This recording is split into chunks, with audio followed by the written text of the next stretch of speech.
বন্ধুরা, আইপিএল 2026-এর মঞ্চে আজ এমন কিছু ঘটেছে যা আগে কখনো দেখা যায়নি।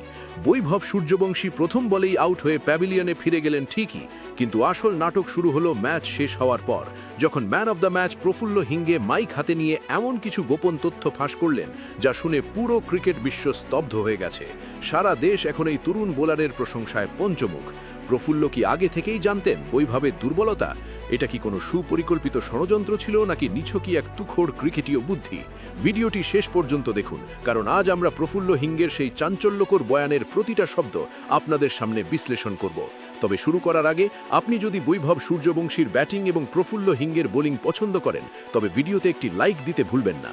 আর কমেন্টে আমাদের জানান, হিঙ্গে নাকি জসপ্রীত বুমরা, বর্তমান ক্রিকেটে কার ইয়র্কার বেশি বিপজ্জনক? বন্ধুরা, এবারের আইপিএল যেন এক রূপকথার গল্প, যেখানে অখ্যাত সব খেলোয়াড়রা রাতারাতি মহাতারকা হয়ে উঠছেন। প্রথমে মুকুল চৌধুরী, আর আজ হায়দ্রাবাদের প্রফুল্ল হিঙ্গে। রাজস্থান রয়্যালসের যে বৈভব সূর্যবংশী এন সিজনে বোলারদের রাতের ঘুম কেড়ে নিয়েছিলেন, তাকে প্রথম বলেই 0 রানে আউট করে প্রফুল্ল প্রমাণ করে দিলেন যে তিনি লম্বা রেসের ঘোড়া। এই উইকেটটি প্রফুল্লর কাছে কেবল একটি উইকেট ছিল না, এটি ছিল তার বহু বছরের সাধনার ফল।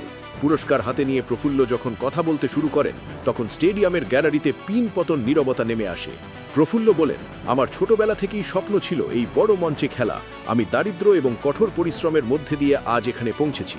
আমাদের অধিনায়ক ঈশান কিষান এবং ফ্র্যাঞ্চাইজি মালিক কাভ্যা মারান ম্যাম যখন আমার উপর ভরসা করে আজ সুযোগ দিলেন, তখন আমি জানতাম যে আমাকে এমন কিছু করতে হবে যা ইতিহাসে লেখা থাকবে।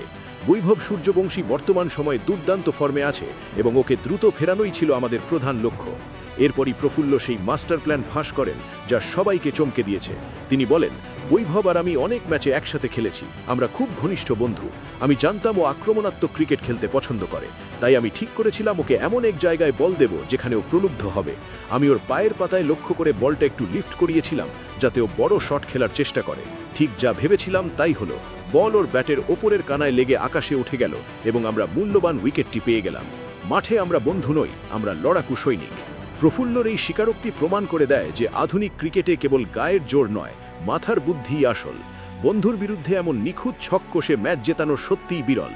বন্ধুরা, আপনারা কি মনে করেন প্রফুল্লর এই স্পেলটি কি হায়দ্রাবাদের জয়ের প্রধান কারণ ছিল, নাকি ঈশান কিষানের ব্যাটিং ছিল বেশি প্রভাবশালী? আপনাদের মূল্যবান মতামত অবশ্যই আমাদের কমেন্ট বক্সে জানাবেন। ভিডিওটি ভালো লাগলে শেয়ার করুন এবং ক্রিকেটের এমন সব এক্সক্লুসিভ খবরের জন্য আমাদের চ্যানেলটি সাবস্ক্রাইব করে বেল আইকনটি টিপে রাখুন। দেখা হচ্ছে পরের ভিডিওতে। ততক্ষণ ভালো থাকুন, সুস্থ থাকুন। জয় হিন্দ।